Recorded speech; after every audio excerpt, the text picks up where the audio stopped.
We are recording, ¿no? Y bueno, principios del arte. Un poco más cortita que la clase inicial que tuvimos, o bastante más. En realidad es para, en definitiva, algunos de los temas que hemos visto en el primer trabajo, darle una suerte de sustento un poco más teórico, ¿no? Uno de los conceptos que vimos es balance, que creo que muchas de las imágenes en realidad son bastante obvias en cuanto a su interpretación, ¿no? Entendemos que en esta pieza pictórica medieval, más allá de variedad en las figuras que aparecen, que no son, digamos, no se trata de una simetría perfecta, acá hay una concepción general de simetría, ¿no? De balance a través de una simetría, ¿no? En el mundo de la física también podríamos decir que existe el balance, que no necesariamente es simétrico, ¿no? Y que tiene que ver con esta relación de fuerzas que todo aquel que haya jugado en un sub y baja lo comprenderá, ¿no? Cuando te toca jugar con un primo que tiene, por ejemplo, distinto peso, hay que encontrar el punto justo respecto del eje central. Y esto tiene que ver con el balance, que no necesariamente es simétrico, ¿no? Y acá, digamos, nos alejamos más de ese concepto de simetría, que es quizás el modo en que muchos de ustedes trabajaron este tema inicialmente, ¿no? La idea del concepto de balance como primer acercamiento, en muchos de ustedes plantearon una simetría total, ¿no? Y eso nos daba cierta seguridad de que no le estábamos errando con el balance, ¿no? Pero uno podría decir y podría argumentar, por supuesto que no son temas totalmente o para nada objetivos, ¿no? O no totalmente objetivos, digamos, uno podría argumentar cuán o no balanceada es esta pintura de Piet Mondrian, ¿no? Este es un ejemplo de que en realidad cuando hablamos de un concepto no necesariamente tiene que estar, se tiene que cumplir, digamos, en el sentido de que todas las obras o todas las plantas de arquitectura o todas las composiciones de una fachada deben tener un estricto balance entre los elementos, ¿no? Porque creo que quizás sería posible para el arte clásico, ¿no? Para el Renacimiento, para la arquitectura clásica. Sería un concepto para nosotros demasiado rígido pensar en un determinado balance sin saber, sin que siempre nos sea útil, ¿no? Acá en estas tres imágenes vemos como la imagen mayor evidentemente tiene un balance en mayor grado que las otras dos, ¿no? Que la imagen que está por acá, donde evidentemente, más allá de que yo lo tenga tapado por las fotos, en este momento está toda la atención sobre el lado izquierdo de la imagen, ¿no? Todos estos elementos son elementos básicos, ¿no? Así como decimos que tenemos que ser bastante, o lo más ambiciosos posibles en nuestros proyectos y en nuestro, como universitario, en nuestros desafíos, ¿no? Digamos que no tengamos temor a explorar realmente y a tratar de hacer elucubraciones acerca del futuro y no quedarnos con lo ya sabido, ¿no? Por eso es que no nos gustan las recetas para los proyectos. Es indudable que eso también, digamos, debe congeniarse con que conozcamos las cosas mínimas, ¿no? Entonces, eso se tratan clases como esta y conceptos o ejercicios como este, ¿no? Donde estamos viendo elementos que son la base misma de la composición o la base misma de muchas artes, diría yo, ¿no? Y en el diseño de este vestido también podemos hacer nuestro análisis de cuán balanceado o no es, digamos, seguramente acá compensado por las piezas de color negro. No diría que es un ejemplo de balance total, ¿no? Parece hacia la izquierda tener un peso mayor el peso visual de este vestido, ¿no? En una planta de arquitectura también podemos encontrar conceptos como el balance, ¿no? Esta es una bueno, una planta muy conocida de una casa, de una vivienda muy conocida de Richard Neutra, que fue un arquitecto, no diría del movimiento moderno, pero sí hay un poco posterior al mismo y que tiene una serie de casas muy relevantes para la historia de la arquitectura del siglo XXI, de las cuales esta seguramente es su ejemplo más destacado, entre otros, y que genera, ustedes vean, esta especie de composición centrífuga a partir de un centro, ¿no? Muchas veces se utilizaba lo que acá aparece como un hogar, ¿no? como el sitio del fuego, como único elemento volumétrico y con un cierto peso, y luego trabajaba con planos, que acá parecen como querer alejarse de ese centro, ¿no? Y uno podría encontrar, o decir, interpretar, que tiene esta planta en sí mismo, casi como una pieza pictórica, tiene un cierto balance, ¿no? A partir de estos elementos que se alejan del centro, ¿no? En esta planta tan clásica que genera 4 patios, ¿no? 1, 2, 3, 4, a partir de estas 4 patas, ¿no? Bien, otro de los elementos, no me acuerdo si ahora teníamos un ritmo, ¿no? Porque lo vamos variando, pero es el ritmo, que habla de cierta repetición, ¿no? Acá, a ver, otro ejemplo que creo que se explica en sí mismo, y es la repetición de estas líneas, por un lado, y de los círculos, ¿no? Por otro, ¿no? Acá también en esta pieza de Van Gogh podemos, a partir de estos círculos, encontrar un determinado ritmo que tiene que ver con la repetición, no siempre, no necesariamente de elementos iguales, no necesariamente a la misma distancia, ¿no? Pero sí hay acá este elemento que uno diría es bastante dinámico, ¿no?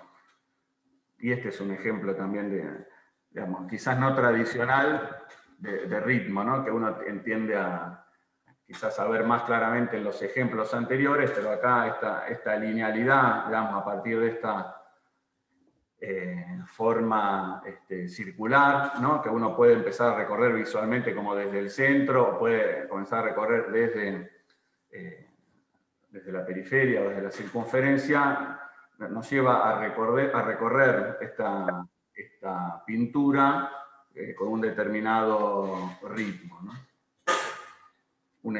Otro ejemplito, en este caso la idea de ritmo del arquitecto Peter Zumthor, y que creo que, bueno, que es un poco evidente en sí mismo en cuanto a la repetición de estos elementos llenos, vacío, lleno, vacío, lleno, vacío, que creo vamos a ver en alguna imagen como esta, y que evidentemente nos lleva a la idea de ritmo, ¿no? Que es claramente, y ustedes sabrán, relacionable a otras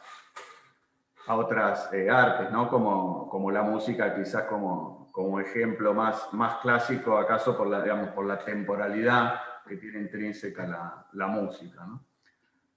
O esta fachada de Rafael Moneo en Murcia, ¿no? Evidentemente este concepto de ritmo es protagonista en la aparición de estos llenos y vacíos que justamente adquieren un tempo variado, ¿no? Por decir en términos musicales, ¿no? O esta fachada en Bordeaux o Burdeos del arquitecto Koolhaas, ¿no? ¿Algún otro ejemplo, acaso, insisto, o en este caso un poco relacionado con esa, si lo podemos relacionar con alguna pintura, seguramente con esa pintura helicoidal, que es en este caso la cubierta de este proyecto en Glasgow de Zaha Hadid, ¿no? Y un poco, digamos, el juego de esta cubierta, esta suerte de electrocardiograma, no demasiado bueno seguramente como electrocardiograma, un poco variado, pero nos lleva a esta sensación. Ustedes ven que son elementos con los que convivimos cuando proyectamos, y no necesariamente los denominamos de esta manera, y a veces los trabajamos intuitivamente, tensión, este creo que es particularmente interesante y relevante para nosotros como arquitectos, ¿no? Estos tres cuadrados, más allá de las características de cada uno, están generando algún tipo de relaciones espaciales, podemos decir, si nos imaginamos que estos tres cuadrados son una planta de arquitectura, cosa que nos es generalmente fácil, ¿no? Como arquitectos, estudiantes de arquitectura, inmediatamente si interpretáramos esto como una planta, entenderíamos que hay determinadas relaciones entre estas tres formas, ¿no? Y esas relaciones que un poco son invisibles, ¿no? O por lo menos menos invisibles que estos tres cuadrados, son una suerte de cosa o de elemento invisible que está generado por lo visible, ¿no? O por lo físico, ¿no? Estos tres cuadrados o tres cubos, evidentemente si yo los comenzara a mover entre sí generarían variaciones en la tensión, en las relaciones que aparecen entre los mismos, ¿no? Si los alejara o acercara, si los girara, evidentemente todo lo que pasa en el medio variaría, o entre los mismos variaría, y esto es claramente relacionable al modo en que proyectamos, ¿no? Casi en modo muy, sí, en un alto porcentaje. Tensión, ¿no? Esta idea de que hay algo visible, que en este caso es esta mujer, y hay algo invisible, ¿no? Que es, en este caso, fíjense, el cuerpo está como orientado hacia un lugar, que es hacia la derecha, hacia arriba, y sin embargo parece haber, o al mismo momento parece haber una fuerza invisible, insisto, que tiene que ver con esta dirección, ¿no? Tac. Ahí estamos. Sí. Con esta dirección. Evidentemente está viendo algo que hasta podemos pensar que es amenazante, ¿no? Al menos eso me parece, ¿no? El cuerpo orientado en un sentido de lo que pasa en sentido inverso, ¿no? Esto podemos llegar a definirlo como tensión, ¿no? Y es un elemento quizás un poco más difuso que los anteriores que vimos, ¿no? Como balance y ritmo, ¿no? Bien. Pasemos. Acá voy a dibujar también. Me gusta esto. Bien, evidentemente acá no hablamos de figuras, hablamos de personas. Y más allá de lo que sucede con estas figuras que están en este fondo, digamos, estas cuatro figuras, casi que podremos analizar todos los conceptos de arte que hemos visto en esta imagen, ¿no? Andrés, te interrumpo, pero hablamos de la figura. ¿Perdón? ¿Qué dije? No, que vos dijiste no hablamos de figuras y yo digo hablamos de la figura. De la Pero figura, bueno, sí. tenía que acotarlo. ¿Qué te referís? ¿A Pak, el coreano el número 12? Era muy bueno. No, el más conocido. Exacto. Yo tengo acá como tapada la pelota que está ahí flotando y evidentemente, bueno, hay una situación de contraste acá, ¿no? A partir del color de las camisetas también y fundamentalmente del talento, seguramente, ¿no? Pero ese es otro elemento invisible. Hay elementos culturales que se cruzan, ¿no? También, como marcaba Guille, se cruzan otras imágenes. Pero bueno, más allá de las figuras, evidentemente acá hay estas líneas invisibles desde ¿no? De los ojos de los jugadores hacia el balón. Voy a decir un poco español, ¿no?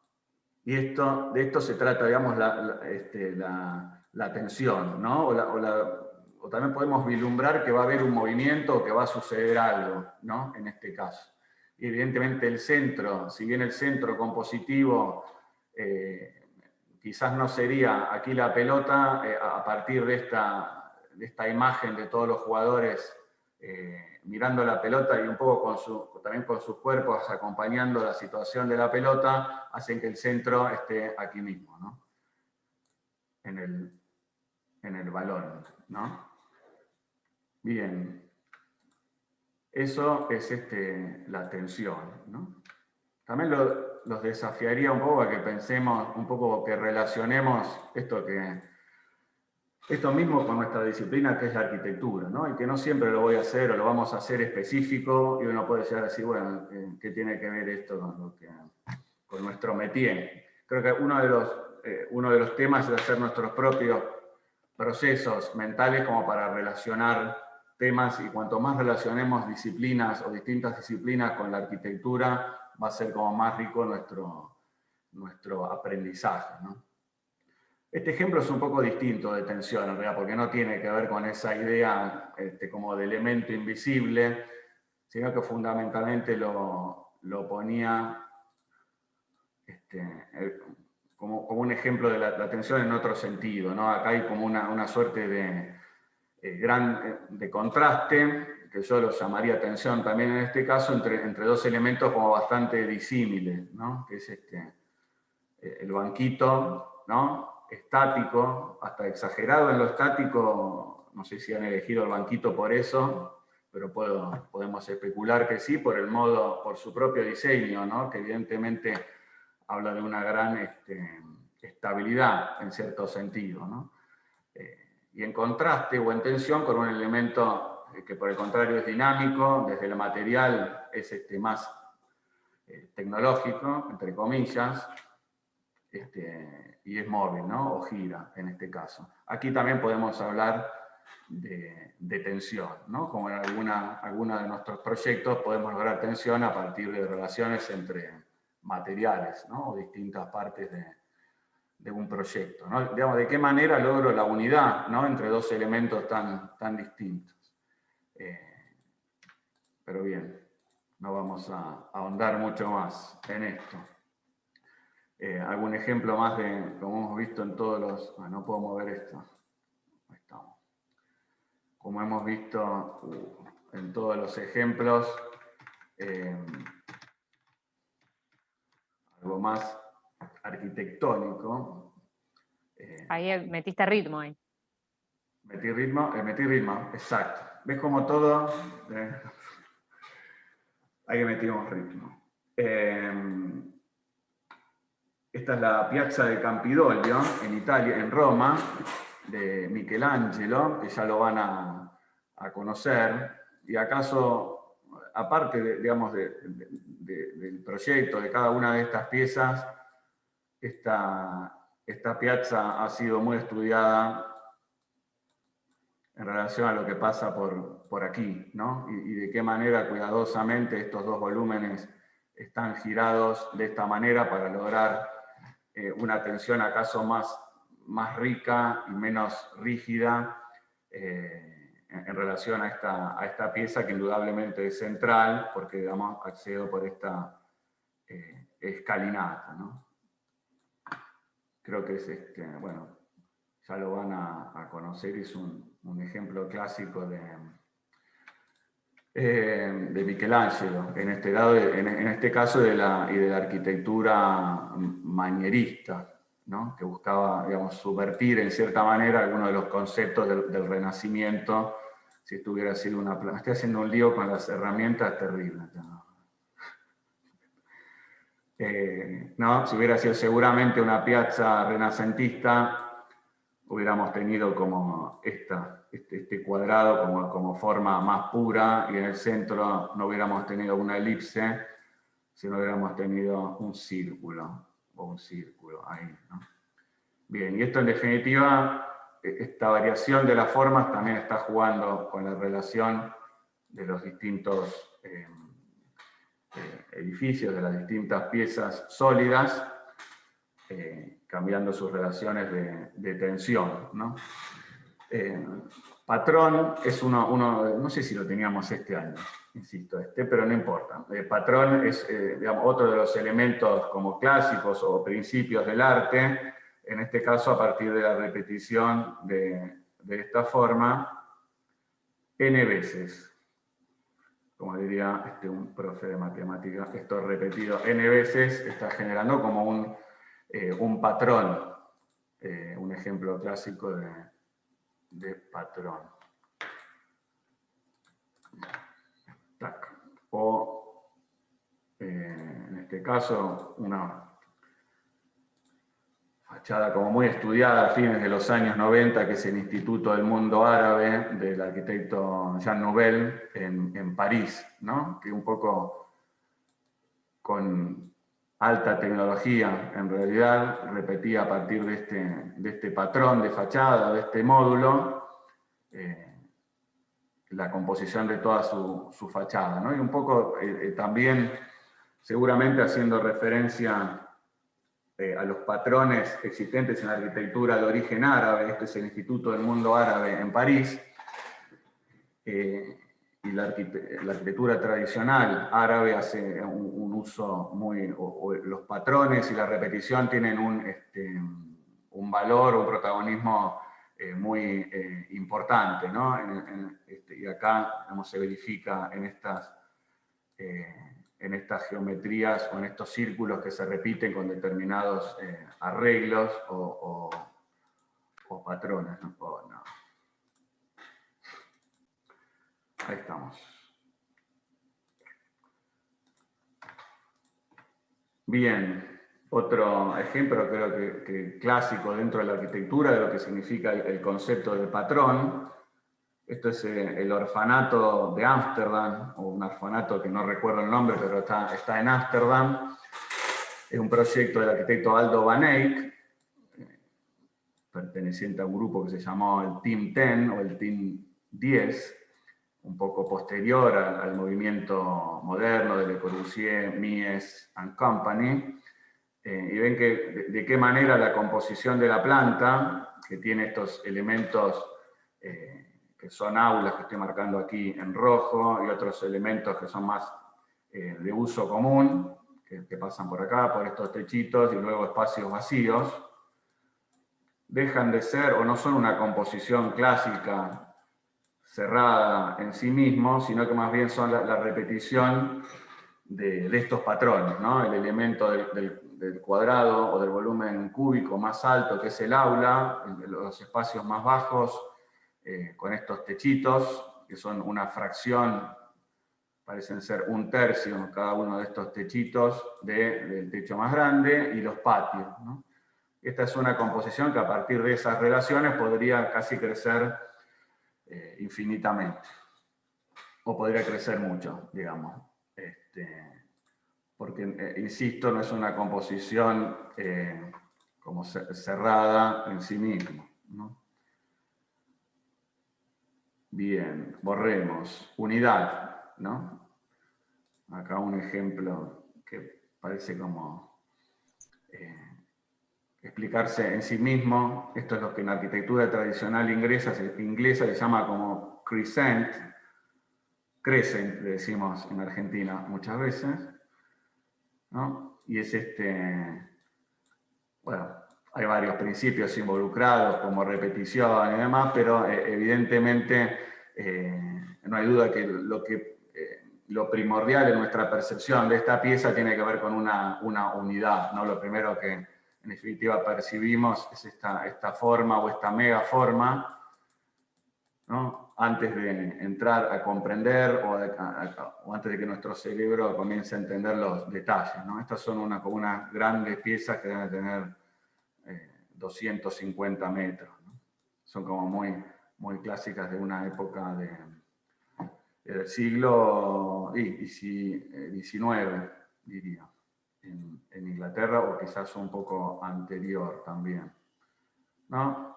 Unidad. Tac. Bien. Unidad, esto podría ser un ejemplo porque no me borra, de unidad y variedad, ¿no? O cómo congeniar una variedad bastante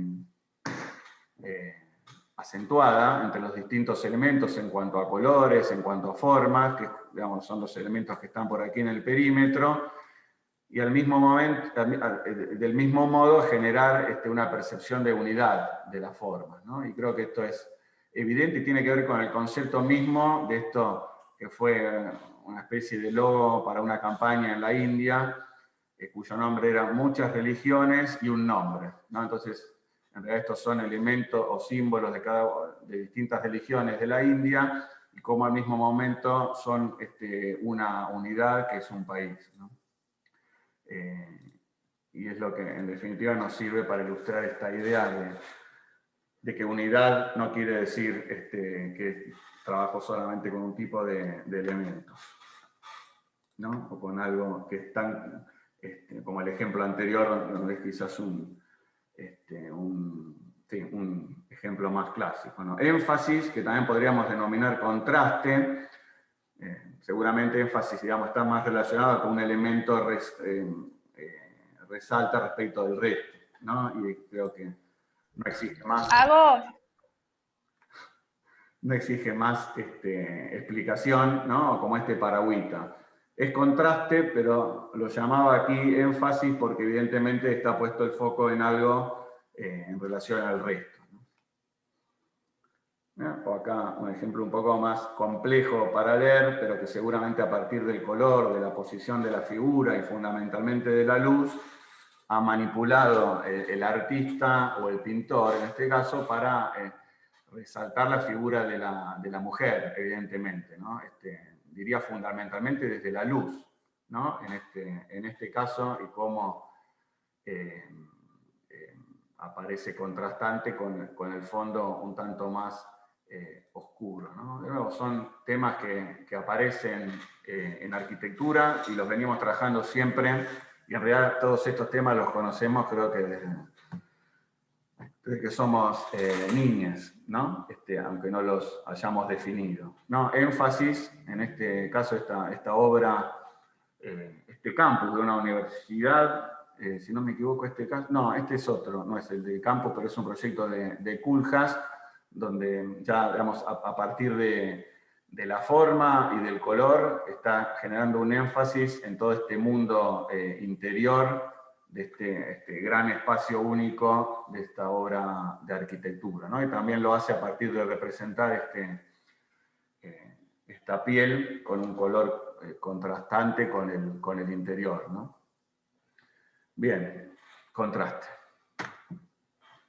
Contraste, esto que es una obra original de Manet, que en una oportunidad una alumna me dijo hace un par de años, pero ahí, profe, en la clase me dijo, ahí dice Bettini o Bellini, no sé, no es de...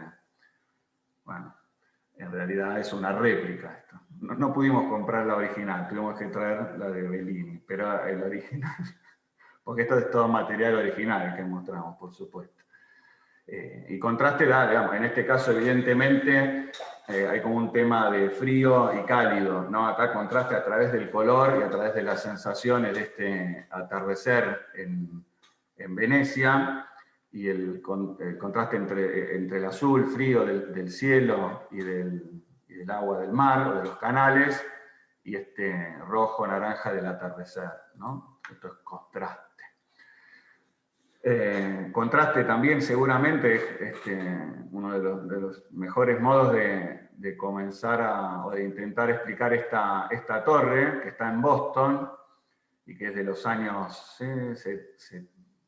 70, 80, 70 diría, que está ubicada en un lugar de Boston como bastante particular, porque está frente a este edificio que se llama Trinity Church, que es del arquitecto Richardson, creo recordar. El señor Richardson, que es como el padre, o mejor dicho, en su época fue como un gran super arquitecto norteamericano, ¿no? Entonces, ¿de qué manera respondían aquí los arquitectos, que en este momento no recuerdo, si era Skidmore, Owen Merrill o quién era, que proyectó esta torre, y lo utilizaba como claro ejemplo de contraste, del modo en que responde prácticamente con una no solo por la altura, ¿no?, de este edificio, que evidentemente está a 20 metros de esta pieza como emblemática, que es Trinity Church, responde con una morfología que desde ya no tiene nada que ver, y cómo también se aparta más de la pieza que tiene enfrente a partir de una serie de temas que tienen que ver con la materialidad, ¿no?, a partir de la repetición de esta pieza, ¿no?, de curtain wall, que arma toda la fachada, ¿no? No tiene más que eso, esta fachada, ¿no? Entonces, trabaja en contraste con la arquitectura que tiene enfrente por forma, por textura, por color, incluso hasta por la forma de la planta, que tiene no es una planta rectangular, sino que tiene un ángulo o una serie de ángulos agudos, ¿no? Esto puede ser un ejemplo casi, bueno, del mismo modo que bastante clásico y evidente en sí mismo de lo que es contraste, ¿no? Contraste por forma y por otra serie de temas en esta pieza de Amberes, del estudio de Zaha Hadid, y la relación entre el edificio existente y la nueva pieza por arriba, que es casi como esa pieza que veíamos del banquito y la rueda de bicicleta, ¿no? Prácticamente es una relación en ese sentido, desde lo estático a lo dinámico, desde la forma rígida a esta forma casi más cristalina de Zaha, ¿no? Creo que es como clásico en ese sentido. Finish. Terminamos. Eso era un poco eso era todo para darle cierre a este ejercicio, que es realmente corto, ¿no? Y que seguramente van a estar, estimamos, todos los...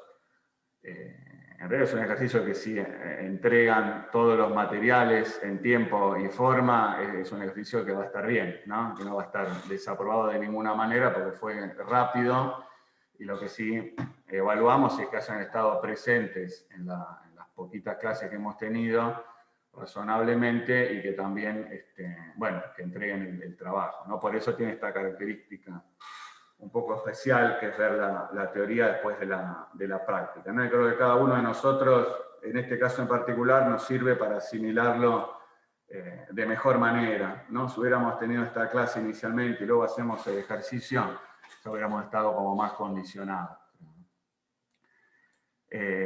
Bien.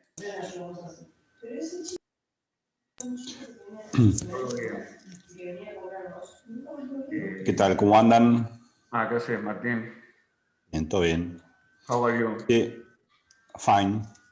Había una cosita para comentar respecto de la entrega, porque habíamos hablado de entregar el proceso en PDF y había un tema con la configuración de la carpeta que admitía solamente JPG, y incluso había alguna complicación que también algunos JPG no entraban. Así que por ahora, bueno, lo importante es que hayan entregado las entregas en JPG, la entrega. Después vemos cómo hacernos del proceso, que habíamos hablado que era importante también registrarlo de alguna manera. Así que nada, ese comentario antes de cerrar el tema de la exploración 1. Nada más. Genial. Bueno, bien. Nos queda presentar esto, ahora lo presentamos con alguna consideración general y lo presentamos con Martín. Este ejercicio se llama 5 vacíos y tiene que ver básicamente con la idea de combinar 5 vacíos, ¿no? Ese título no es muy jugado, y se llama intencionadamente 5 vacíos y no 5 espacios, porque la composición final no necesariamente va a tener 5 espacios, digamos. Puede llegar a terminar siendo un espacio, 3 espacios o 20, ¿no? Y hasta en realidad, si analizamos un poco más lo que estamos diciendo, quizás es indefinido qué cantidad de espacios tiene. Pero sí, nuestra materia prima, digamos, va a ser más allá de la forma o que un poco sugerimos acá, o les damos para que elijan a partir de estas 10 formas, tomar 5 de las mismas. Profe, Sí, dime. se ve todo pixeleado en la pantalla. Oh my God. Salvo que me saque la cámara, a ver si... Capaz que mejora. No, pero el texto es lo que se ve pixeleado. ¿Cree que la comparta yo a ver si se ve distinto? Ah, dale. A Try. ver, habilitame. All right. Ahora, ¿dónde la tenía? Acá. Bien, ahí mientras compartís, comento. Habilitame, o Carly, ¿me habilitás para compartir? Ya te habilité. Pasa que debemos haber tocado los dos a la vez y pusimos uno, uno se lo sacó al otro. Está bien. Eso. Ahí se ve. Sí, ahí se ve. Entonces, digamos, el objetivo no es más que ese, que es un poco explorar con las distintas relaciones y el modo en que podemos llegar a trabajar a partir de distintas relaciones entre las formas, explorando en este caso con los conceptos que nos interesaba en particular tratar o focalizar durante el presente ciclo, que es la idea de fluidez y fragmentación, ¿no? Yo creo que deberíamos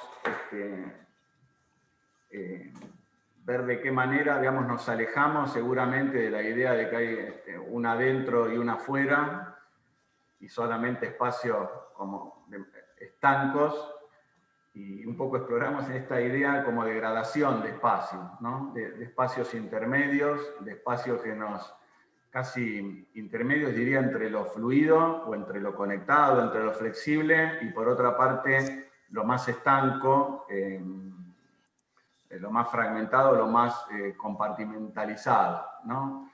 Entonces, creo que un poco las exploraciones pueden ir por múltiples situaciones, ¿no? A partir de estos dos conceptos. Es más, estoy como comentando lo que yo me imagino inicialmente, ¿no? Pero dado que acá somos 226, seguramente, y es deseable y no va a ser así, no hay un solo modo de acercarse a esta idea, ¿no? Pero el opuesto sería, así como tradicionalmente pensamos en la arquitectura como adentro, afuera, abierto, cerrado, acá creo que el desafío pasa como a partir de un ejercicio que no es demasiado complejo, digamos, no tiene demasiadas clases, pero sí da para mucho, de qué manera jugamos con esas relaciones espaciales, ¿no?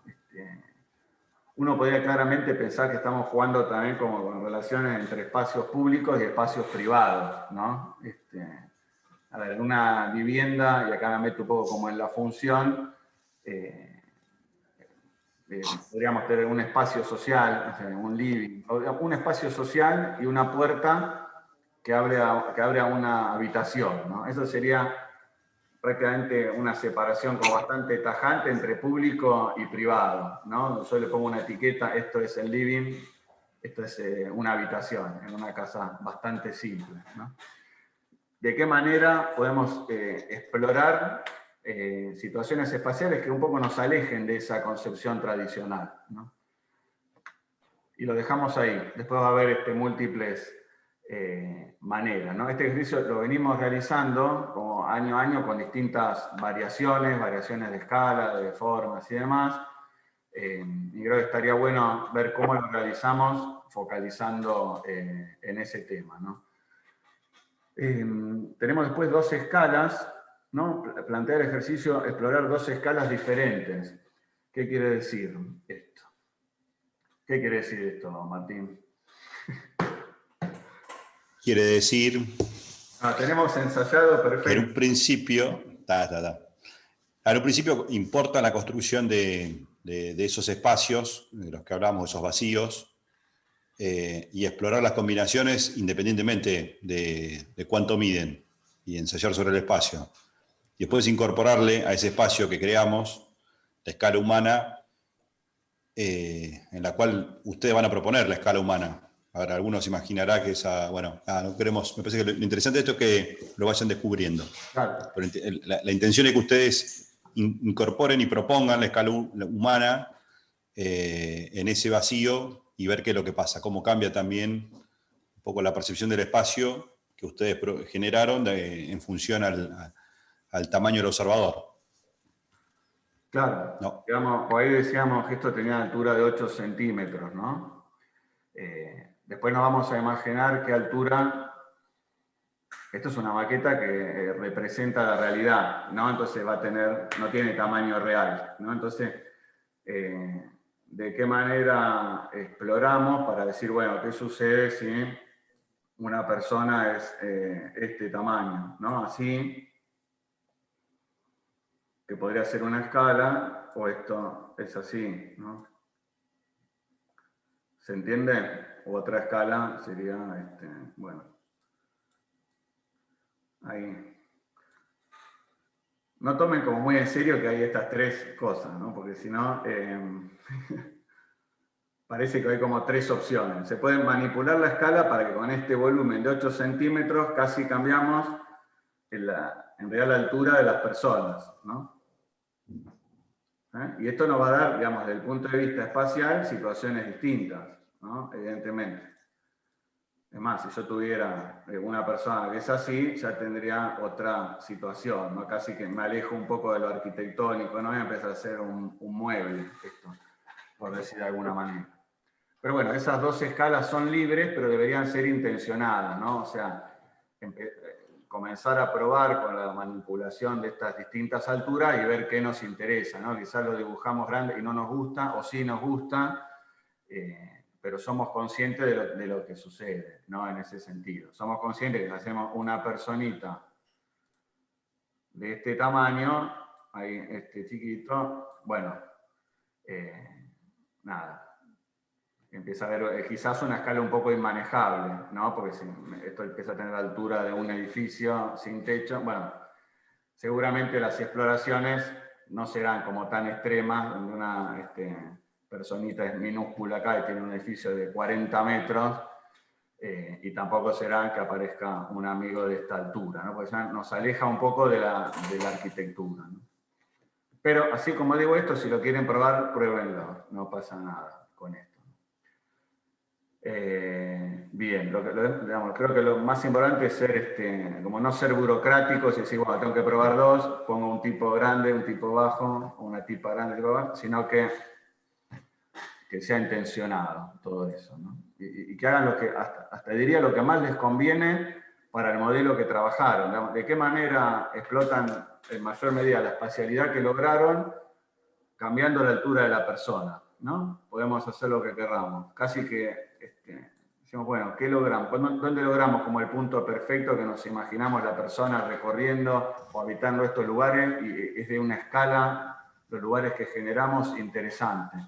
Una escala en el sentido de proporción, ¿no? De relación de la persona con los espacios. Creo que puede pasar por ahí. Lo pueden ir leyendo a la par. Ah, el chat, esto cuando no se veía. Bueno, algo más. Martín, de esto tenemos.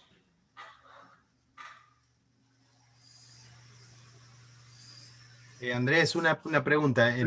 Siempre aparece en este ejercicio algunos que quieren como empezar a girar estos espacios, que en realidad es como una planta que tiene la altura, ¿no? En principio tratemos de ser fieles al ejercicio práctico, ¿no? Después, si en algún momento la exploración da que podríamos hacer alguna variación, la vemos, pero en principio que no empiecen a trabajar con estos espacios siempre todos girados, porque en vez de no tener piso ni techo, no va a tener pared y pared, o sea, frente y fondo.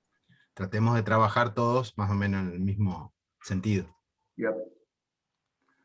Sí, es un clásico ese.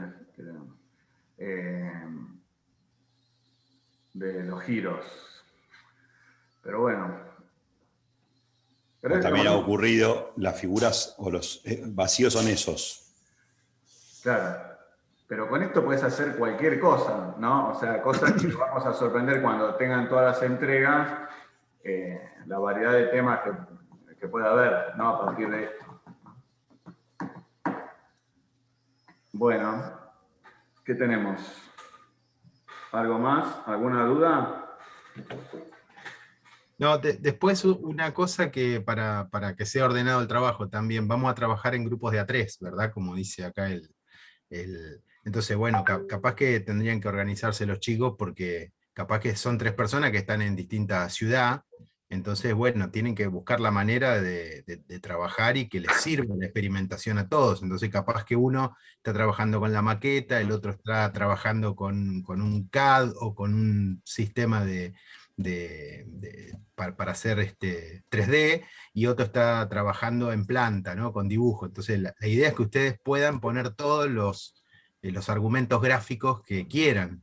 Obviamente, todo necesita una previa discusión y puesta a punto de las ideas de cada uno, ¿no? Pero no es un trabajo que sea necesariamente exclusivo de 3 personas que están en la misma ciudad. Se puede trabajar, y lo hemos visto el año pasado, que se trabajó muy bien, ¿no?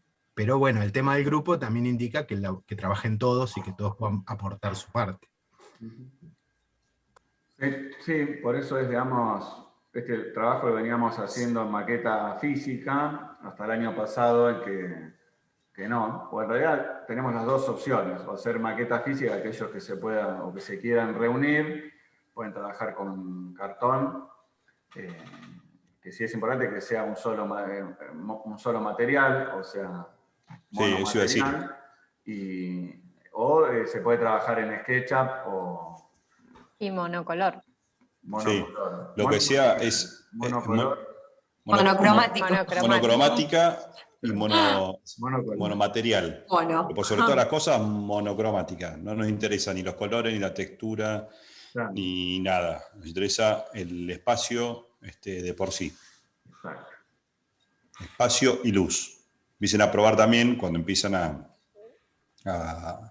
ensayar esas construcciones espaciales, como también la luz empieza a ser determinante en la definición del espacio.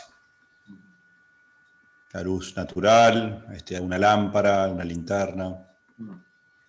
Yes. Bueno, si les parece, cerramos En acá. cuanto, sí, son las 15, a las 16 en los grupos. Bueno. Así van de paso, van viendo cómo se organizan, empiezan a ver algo de esto. Total, genial. Bueno, ahora nos quedamos. Y sobre todo que armen, sí, sobre todo que ya tengan armados los grupos para las, Pero 15, los grupos están. No, para las 16 horas. Entiendo que los grupos están. Ah, claro, sí. Inicialmente están. Que vayan acomodándose la elección de las figuras y cómo ir trabajándola. Y el que quedó solo, que lo diga en sus WhatsApp, que ya han armado algunos. Disculpen que nos interrumpa. Sí. Nosotros quedamos con Aileen Kittler, solos los dos, digamos. Se fue una compañera que no cursa más la materia, así que bueno, si alguno quedó solo, tiro acá la posta por si alguien necesita. Ah, bueno, gracias, está bien. Buena oferta. Bien, el que esté solo, que anote los nombres de los compañeros y se pone en contacto. Bueno, dale, cerramos, así se organizan y nos vemos a las 4, ¿ya? Perfecto. Perfecto. Bye. Bueno, ahora nos Gracias. quedamos, Chao. Quedamos los docentes. Claro. Chao, gracias. Ya.